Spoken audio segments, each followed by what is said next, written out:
I'm in London to meet Dr. Gabor Maté, a world expert on trauma and addiction. Gabor Maté has been a shining light for me in my recovery from addiction.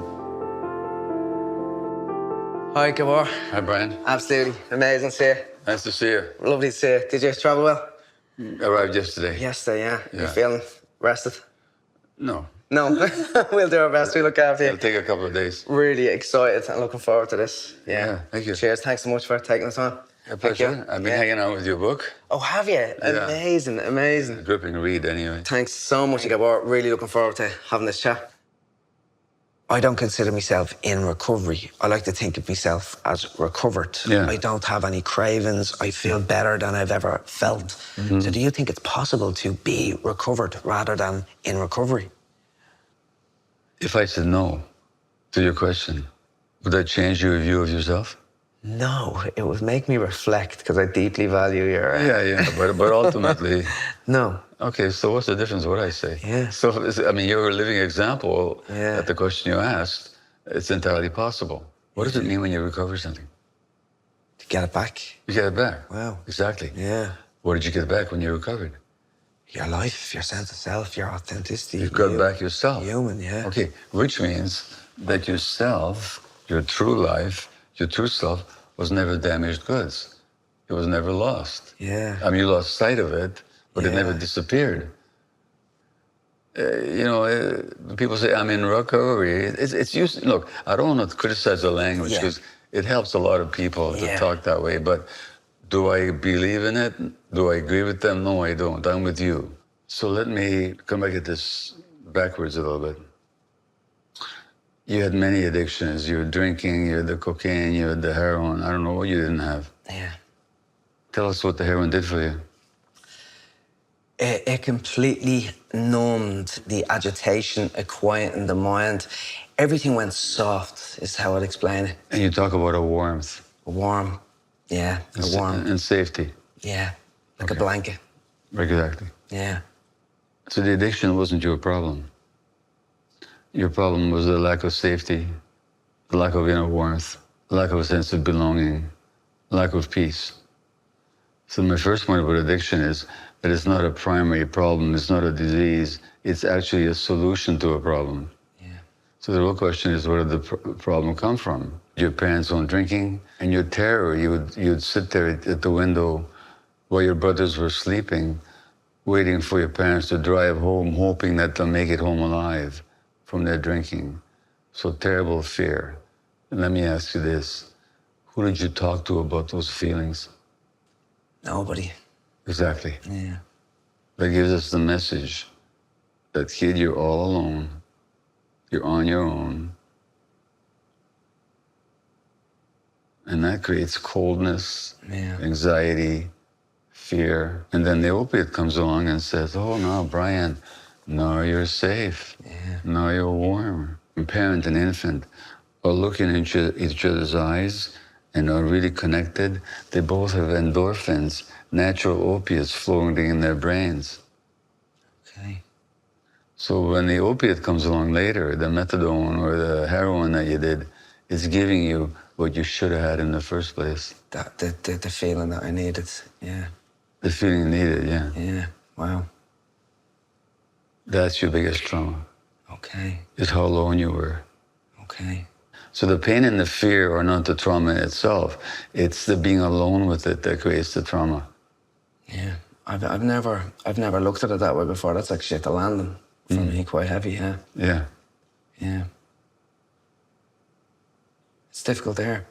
You were just one representation of a multi-generational family dynamic of trauma and addiction. So to have isolated you out and say, you got this problem, actually the whole family system's got the problem. Yeah. So anybody who wants to help somebody else, they need to recognize that they're part of the issue Yeah. as much as the identified patient. The question I get asked from so many people with the work I do is, how can I help my loved one who's struggling with addiction? Yeah. And I wish I could bottle up what I have and give it to people. Yeah. But I can't. And I don't know what it was, like that shift in perspective, like an awakening perspective shift. I don't know what to call it. How would you see that shift in perspective that happened to me, and that switch where all of a sudden... I did get the sense reading your book that you had a very dramatic shift. It's like all of a sudden, and it came shortly after your lowest moment. I mean, literally, you had a seizure where you bit your tongue, lost a lot of blood, and you ended up, I think, in hospital. And, you know, but then somewhat after that, and even when you're going through physical withdrawal, so that you haven't divested yourself of the physical symptoms, but there was a mental, spiritual shift. And you found peace inside and acceptance. I know that you really appreciate the writing of Eckhart Tolle, and as you describe in your book, he has a very similar experience. He doesn't go through drugs and withdrawal, but he's in deep despondence, and then comes to this dark night of the soul, which ends up with an awakening and a presence and a sense of peace. Some people get that. To tell you the truth, I've never had that kind of experience. And a lot of people that I know haven't had it either, not as dramatically, not as uniquely as you seem to have had. What they do is they come to it piece by piece. What they do is they come to it gradually over time. You can't give it to anybody else. You can manifest it. People can maybe sense it when you're in your presence, but you can't give it to them. Eckhart Tolle can't give it to them either. They come to it on their own, or they don't. You say something, I heard it in a recent podcast, I believe, but it's you have to meet people where they are at that time, and hope change comes. And I suppose that's the answer. It's very passive. There's nothing you can do, and I think that's the struggle for many loved ones in addiction, that they have to wait. I would question the word passive. What we're talking about is compassion. And compassion requires, first of all, that you care about the other person. But not just that you care. It has to be more than that. You also have to be curious about their experience. Like, you have to be really interested in them. What's actually happening for you? How did you get here? You have something more as well, which is also not passive, which is, this is probably true for you, it's certainly true for me. Have you ever met any addicted person who was addicted to anything whatsoever, whether it's sex, gambling, shopping, self-cutting, eating, or drugs, in whom you didn't recognize yourself? Which is what I call the compassion of recognition. So that means you bring some self-awareness to that engagement with the other person. Those are 3 levels of compassion. They're not passive. They really require you to be there very actively. I could give you 2 other levels, but the point is that the compassion that you bring to the other is not a passive quality, I should say. And there's a teacher that I know, whose work I love, who said that only when compassion is present will people allow themselves to see the truth. So that compassion that you are not able to bring to others allows them to see themselves. Because you talked in the book somewhere about a teacher of yours, Michel. I think it was through him, now I may have got it wrong, that you learned not to reject yourself, to accept yourself. Accept yourself, So what is it about her that allowed you to gain self-acceptance? It was her acceptance of you. Wow. Meeting you exactly where you were. She didn't judge you. And the real me. And not only she didn't judge you, she also saw qualities in you that didn't see in yourself. So she saw you more clearly than I did. Than even you saw yourself.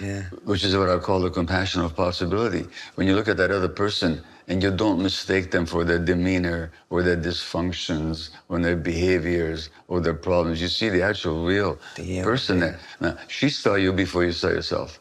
So then you could see yourself. So that's the 4th level of compassion there. These are very active qualities. It's mind-blowing when you put it that way. Like, you're not waiting for the person, you're actively working towards them. For somebody at home, let's say a mother who comes to me and asks, my sibling or my friend is really struggling. So my answer is to be compassionate. But if they were to, how could they, and it's very hard to generalize this, but is there a way of generalizing active compassion like that? What would be the 4 steps? There are 2 dynamics that come to mind. The first one is you have to accept them where they're at. Yeah. Look, your family is an example. So if they can actually bring that awareness, then it's not, you're sick and we're healthy and we're going to fix you. But hey, we got a problem here, which your addiction manifests, but we're all part of the problem. Yeah. And so we're all committed to healing. It's not just all about you. So that's the first thing. The second thing is not to judge them, but to understand, like, to go back to your heroin addiction. It gave you this warmth, this sense of belonging, this inner peace, really this feeling of love. There's a reason why you needed that from the heroin. Yeah. Because you didn't get it when you most needed it, when you were small and vulnerable. Why would then I judge you for turning to the heroin for something that you so badly needed? I may not like it that you're on heroin, but I'm not going to judge you for it. You know, I'm going to say, no, this is what he needs to be doing right now to get something that we all need. So non-judgment is the second point.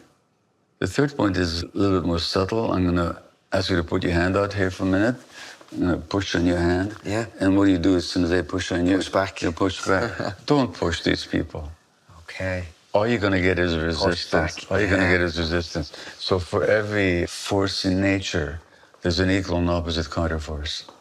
And so this is an automatic resistance to being coerced. Yeah.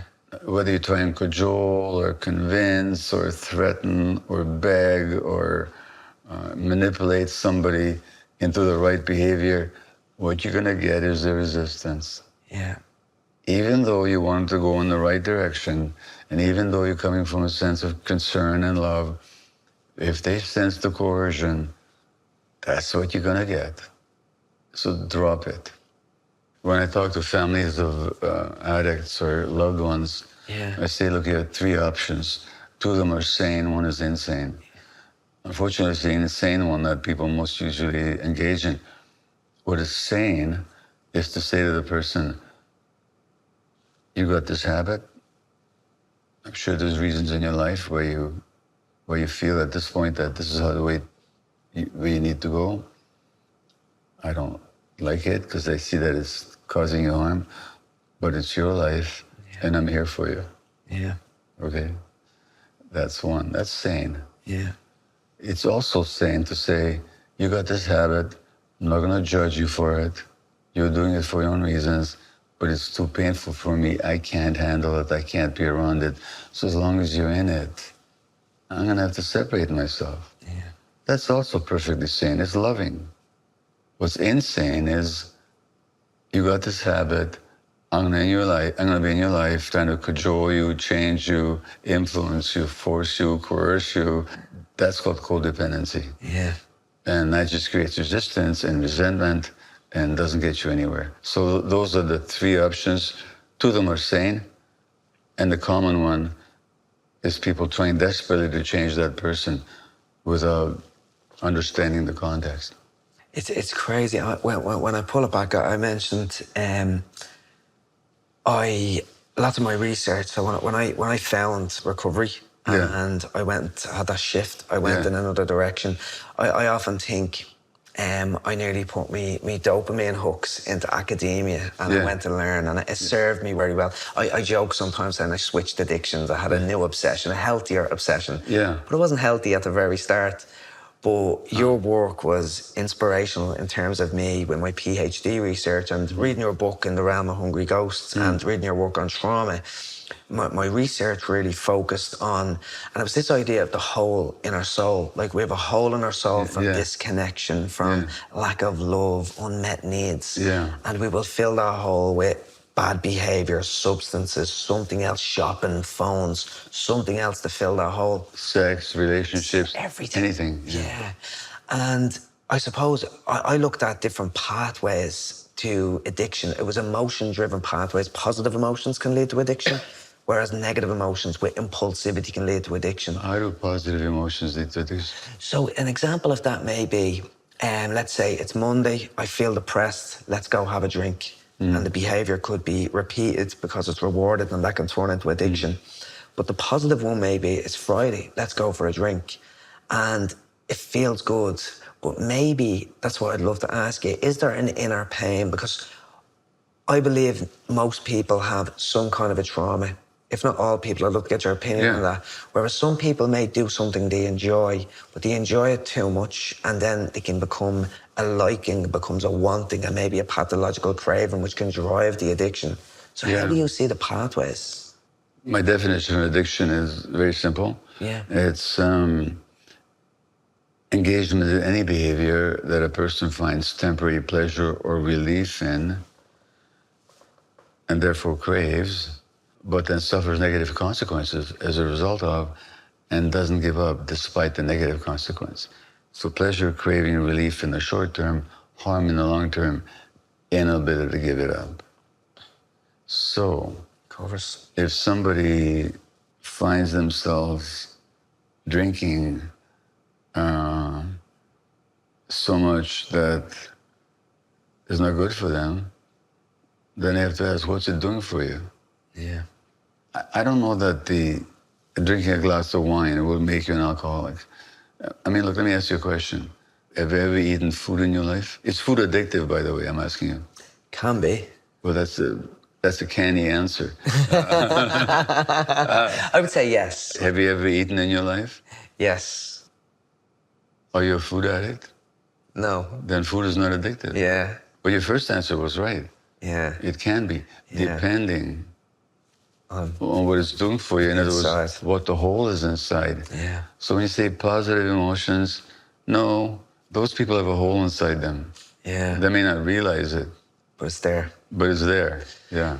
It's funny, when I found recovery, I could sit in a room with a bucket of heroin and it wouldn't faze me in the slightest. Yeah. But early doors, I was eating healthy, but ridiculous amounts of food. So there was an element of that I've had to find balance with. I have a very good relationship with it now, but it was just like, my research focused on, I remember being in fellowship rooms at AA, and I heard this line again and again, if it makes me feel good, I want more. Yeah. And in my early recovery, I was studying too much. I started playing golf too much. Anything that made me feel good, I wanted more. Yeah. So my research sort of explored the idea of wanting more as a construct.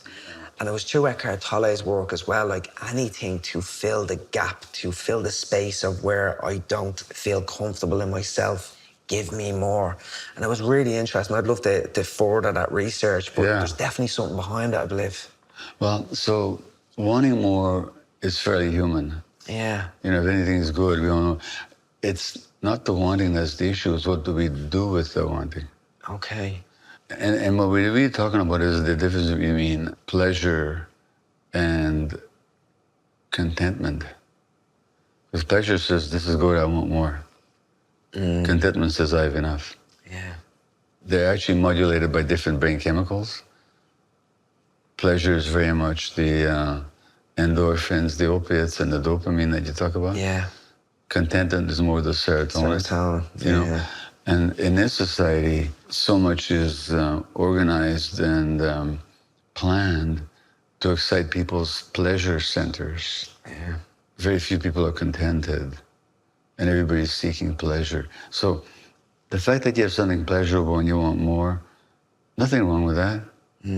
But if it makes you behave in ways that causes harm, that's when it becomes a problem. So it's not pleasure as such, but a relationship to it.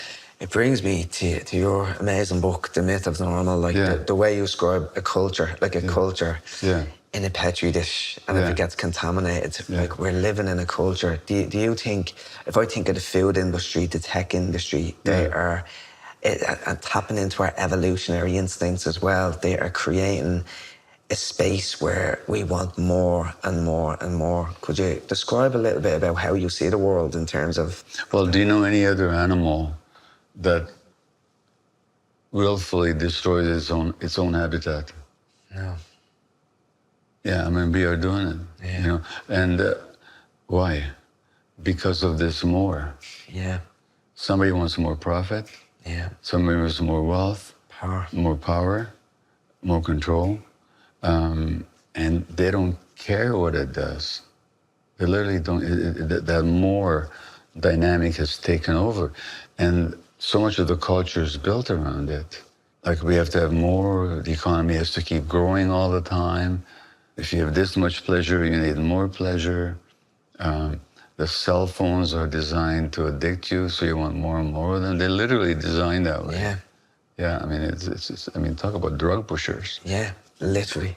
they design, you know, the food companies, I'm not making this up, it's been researched. They hire the best scientists, including neuroscientists, to figure out what combination of sugar, salt, and fat will most likely hook into the addiction-prone circuits in your brain. Yeah. Literally, they're pushing. And what's sugar doing to our system? The epidemic of obesity. In the UK, more and more kids are obese. Diabetes is becoming a huge problem. Now, of course, they come up with a new drug, Ozempic, that fights or mitigates the effects of the addictive patterns that this society has literally forced on so many people. Yeah. And it never ends. So that there's more. Somebody wrote a book some years ago, I forget her name, but very astute little volume. It was called When Society is an Addict. And literally, that's what we have. That's what we have here. They're using Ozempic as a way to stop alcohol misuse. Are they? Yeah, I read hadn't research. heard that. I wouldn't be surprised. Yeah, so the drug to fight the craving of the drug. And certainly it seems to be, with Ozempic, some positive results in the short term. There doesn't seem to be, you quote Johan Hari in your book, and Harry's just in the book on Ozempic. Yeah. It's called The Magic Pill. I haven't read it yet, I have to read it, yeah. It's an interesting book. And, but my question is, first of all, it's a bit like you have a leaky boat and you don't fix the hole. The water keeps coming in, you just keep building bigger ladles to take the water out of the boat. And the second question I have about Ozempic, which is not known yet, do we know what it's going to do to people after 20 years of use or 30 years of use? We have no idea. So it's a vast experiment. Too big. It's too big in experiments. Yeah. And meanwhile, we're not dealing with the actual causes that are driving people into the problems that Ozempic then is supposed to solve. Yeah. It's crazy, and it really brings me back to root cause. Like, I think your work on trauma really brought to the fore of me that, like I say, I was a heroin addict for 15 years, but I didn't have a heroin problem per se. It was the underlying cause, anxiety, panic attacks, and trauma, and those unmet needs. You have a beautiful definition of trauma. Trauma is one of these words that, on the one hand, is overused. Yeah. But promiscuously, and then underused as well. It's overused in the sense that people think that any painful experience is traumatic. I organized a picnic and it rained and I was traumatized. No, you weren't. You were just disappointed. You know? My date didn't show up last night. I was traumatized. No, you weren't traumatized. You were just hurt. Yeah. So not everything painful and stressful is traumatic. Everything traumatic is painful and stressful. Yeah. But the trauma happens when you're wounded by what happens. If you sustain the blow on the head, that's not the trauma. That's the traumatic event. The trauma is the concussion. So the wound that stays, that's the trauma. And literally, that's the meaning of the word trauma. It's from the Greek word for wounding, or wound. Okay. So trauma is not a bad thing that happens. Trauma is a wound that happens, perhaps as a result of that bad thing. And so trauma is the long-term impact. And the long-term impact are basically twofold. One is the ongoing pain, anxiety, distress, lack of self-worth, the belief that you're not good enough. Those are some of the direct effects of trauma. Then there's physical effects to trauma. There's physical effects to emotional trauma. People who are traumatized tend to have more inflammation in their bodies. They're more likely to develop various health conditions. So there's that set of impacts. But then there is the defenses that we build up against feeling the pain, which then create more problems. So the one I talk about in my life, it's not the only one, but it's salient. Owing to certain childhood experiences, I have a fear of abandonment. Now, my way of dealing with that in my relationship with my wife is, as soon as there's a kind of a pain or a disappointment, I just withdraw. Pull back, yeah. And that withdrawal is a defensive mechanism saying, I'm not going to open myself up again to be hurt by you again. But it also means I'm making the relationship that much colder. Yeah. Because now my partner, where is he? So, but that's a defensive mechanism not to feel the pain of abandonment that I couldn't handle when I was an infant. So people build up defenses or denial or repressing emotions. Trauma then shows up basically as a limitation, as a constriction. When you read Eckhart Tolle, you really appreciated his teaching about being in the present moment. And what trauma makes it impossible for people To be there. to be in the present. We always react to the past or fearing the future. Yeah. And so the being in the present becomes a very difficult challenge. Such a liberation where we can get it, but we're so afraid of it. And it nearly reminds me, all of those behaviors, they're actually very normal responses to very dysfunctional or abnormal situations. Yeah. So I think it's really important to think about with trauma, when people act a certain way, it's actually a very normal response to that. Absolutely. Yeah. And that's the point I'm making in the myth of normal, is that a lot of the things we call mental illnesses or dysfunctions are actually normal responses to abnormal circumstances. So you take something like so-called post-traumatic stress disorder. Yeah. Well, if you've been in a battle and your friends have been killed around you, and then back in civilian life, you hear a loud noise, and you throw yourself on the ground. Is that a disorder? Or is that a normal response to a set of abnormal circumstances?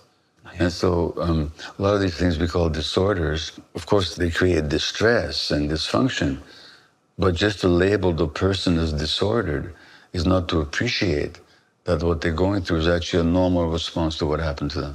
Yeah. And it's that normality that we have to understand before we can actually help them heal, rather than just let's fix this behavior. Which comes back to compassion again. Which goes back to compassion, yeah. I think with addictions as well, like it's often, I've done programs before. It's around bad habits, addictions. Like, where's the boundary? Do you believe we're all addicted to a certain extent?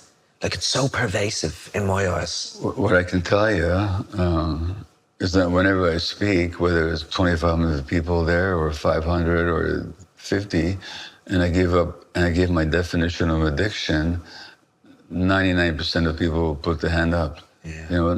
Not because they're addicted to drugs necessarily, or they have been, but as I said, any behaviors could be sex, gambling, shopping, eating, extreme sports, TV, gaming, cell phones, whatever it is. So it's not the behavior, it's your relationship to it. Yeah. I mean, you can actually use heroin non-addictively. Yeah. Not that I recommend it. No. I don't. But it's possible. It's also certainly possible to eat non-addictively. Yeah. It's possible to drink alcohol non-addictively. It depends on the internal relationship to it. And from that point of view, in a large room, very few people ever do not raise their hands. Yeah. It's very common in this society. It brings me back to the question of, is there acceptable addictions? I would say I'm addicted to my phone. I have challenges with my phone, I'd say. I've heard you on a podcast saying one time you'd probably have challenges with your phone as well. Is that still the case? Well, we're speaking in September as we film this interview. Just a month ago in August, I did a 2-week digital sabbatical. Okay. Where no cell phone, no email, no internet, no computer, no nothing. It was really interesting. What was interesting about it is, even though my cell phone was on airplane mode, so there was no messages, there would be no emails, several times a day, I would automatically still reach for it. Reach for the phone. It's like a muscle memory. Wow. Like the brain is actually, Now, what's also interesting, though, is that since I've come back from it, I have much less propensity to keep doing that. To keep checking the internet, to spend time on the screen, much less than I did before. Why do you think that is? Well, because there was the habit that I broke. Yeah. The Buddha talks about our habit energies, behaviors that are just ingrained in our nervous systems, in our bodies. So one example he gives is this man is riding on this horse, and the horse is galloping, and people yell, "Where are you going?" And the guy says, "I don't know, ask the horse." and, and the horse is the habit energy. Yeah. That just takes you automatically within, but we can break them. Don't know where you're going. No, are they good addictions? By definition, not. My definition is craving pleasure relief in the short term, harm in the long term. And if there's harm in the long term, you can't talk about good addictions. Yeah. If there's some good habit that you have that you enjoy but does no harm, that's not an addiction. Yeah. It's a good habit. Yeah. I don't use the word addiction. And by the way, the word addiction itself comes from a Latin word for kind of slavery. So, I didn't know that. Yeah. Addictus was somebody who was assigned to somebody else as a slave because they owed them money.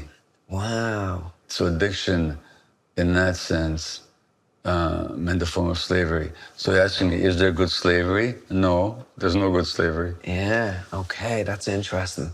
I love the etymology of words as well. Yeah. I heard one time, have you ever heard of decide? The etymology of to decide? To decide? Yeah, to decide. This is a decision? A decision, yeah. Yeah, decide. It has to do with killing? Yeah, to cut off, to slice off. So You kill the other homicide, suicide, yeah. Yeah, and you kill the other possibility. Yeah. When you decide, Brilliant. interesting, yeah. So decide to quit, kill all the possibilities. Yeah. Amazing.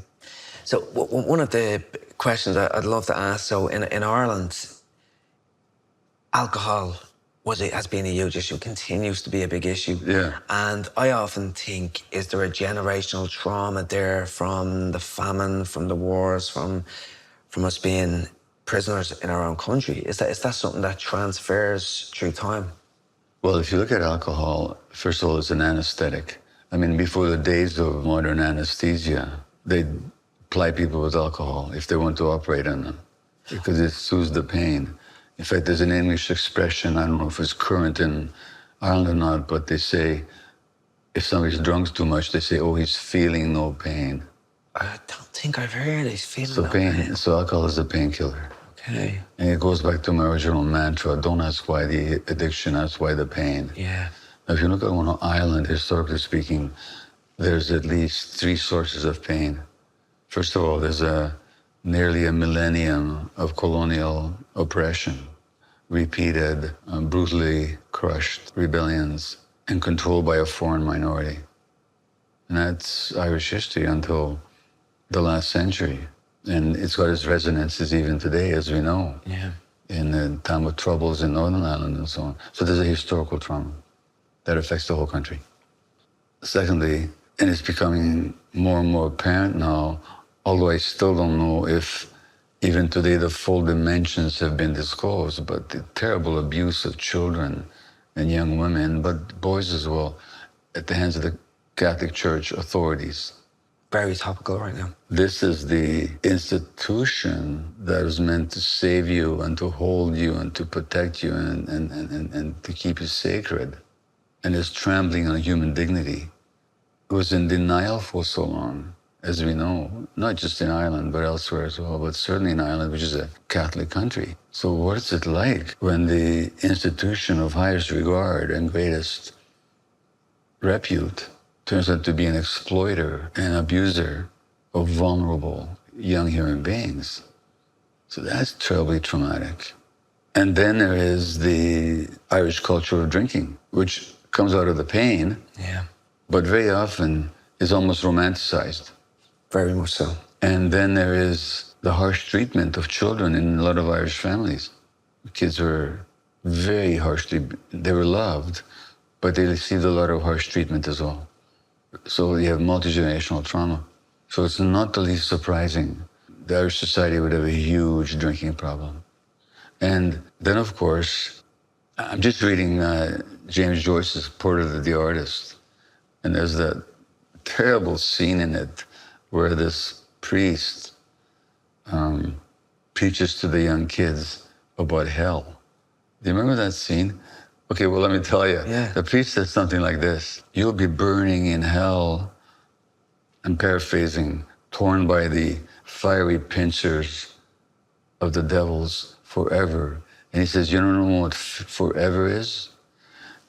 If the earth was a giant metal ball, and every 1,000 years a white dove flew by and gently touched the earth with its wings, then eventually the wings of the dove will erode that giant earth. But even that's not eternity, because eternity goes on forever and ever and ever and ever. And so that, I don't want to mischaracterize the church's teachings, but there's a lot of fear and punitive hellfire and doom in it. Yeah. And a stigma for people committing sins so that they'll come and confess. So not only does Irish life generate a lot of, historically speaking, generated a lot of pain, it's also generated a lot of judgment around the ways that people escape from pain. Yeah. So there's this terrible stigma around alcoholism, or addictions in general. Yeah. What's of course ironic, and I'm speaking as a Jew here, but what's ironic is that it's not what Jesus said. He actually said to accept people. He's the one that visited the troubled and the ailing and the prisoners and so on. So his message is very the opposite. Yeah. But so the stigma, however, makes people more ashamed of themselves. And the more ashamed of themselves, the more they're likely to engage in these behaviors. It's fascinating because we romanticize alcohol. Yeah. And even some drugs to an extent. Yeah. Yet when it becomes an addiction, Yeah. it's a weak or bad thing. Yeah. And then there's a stigma against that. And then related to that, like, it's still core. Like, because I'm so deep in the world of addiction and mental health, sometimes I don't see it. I suffer with the course of assumption. I assume other people are thinking like me. Yeah. But there's people still believe, many people still believe in Ireland and the world that Yeah. addiction is a choice. Yeah. Which is crazy. Well, it's probably the Western world's most addicted population. In Vancouver's downtown east side. I've read about it, yeah. It's an area where we have thousands of people addicted, injecting, inhaling, ingesting all kinds of drugs, and all kinds of historical reasons. There's a kind of a congregation of those people in that area of Vancouver. And I worked with them for 12 years, and I've dealt with addictions. I've yet to meet anybody who said, I woke up one morning and I said, hey, my ambition is to become an addict. Mm-hmm. It just doesn't happen. What happens is that people have pain they may not even realize that they have, but there's some sense of discomfort. Then they engage in a behavior, whether it's pornography, and all of a sudden they feel alive. Or they do heroin like you did, and they feel warmth and love inside. And naturally they want more. But since my mantra is, don't ask why the addiction, ask why the pain. Whoever chooses to be in pain. Now, on a superficial level, everything is a choice. But what people don't realize is that the choices that people make on a conscious level are very often determined and moved by unconscious factors that they're not aware of. And without conscious awareness, I mean, you read a book called Awareness. That's one of the other books that really was an inspiration. I read it every year. Yeah, I thought to look at it myself after I read your recommendation. But without awareness, there's no freedom. So you can't talk about anybody making choices. Like we mentioned, Johann Hari, I love his line. Sobriety is not the opposite of addiction, connection is. Yeah. But I'd go up another level and probably say awareness is the opposite of addiction. I think once you're aware, truly aware, for me it was like the lights came on and all of a sudden, what was I doing? I knew, I had the knowledge, but I didn't have the awareness. And that just shifted everything. I've always questioned that statement of Johann's. Have you? Okay. I mean, it sounds good. It sings well. It sings off the page, and there's truth in it. Yeah. But it always depends on what it means by connection. Because you weren't lacking connections. Yeah. You had lots of friends. Lots of people. Yeah. You had people that liked you. Now, when you came out of your addiction, you realized you had fewer friends than you thought you had. There was no pride. But you did have people that genuinely cared about you. Yeah. And you cared about them, but that didn't stop you from being addicted. It's very true. So I would say that the opposite of addiction is actually awareness and peace. Yeah. Yeah, no. Do human connections help or are they necessary? Absolutely. But it depends on what those connections are based on. Yeah. Are they based on true awareness and true peace? You know?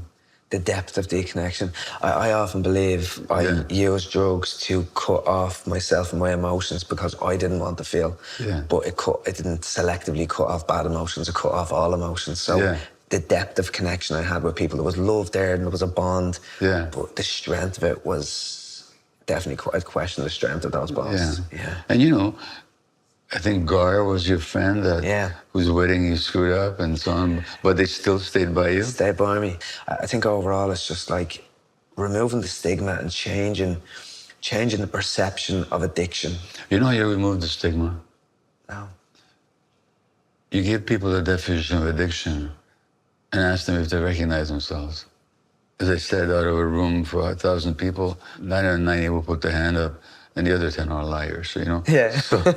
So once people get it in themselves, compassion. The stigma goes. Yeah, and compassion comes from that then too. Recognition. Yeah. Thank you so much. Thank you. It means the world. Sure. Thank you.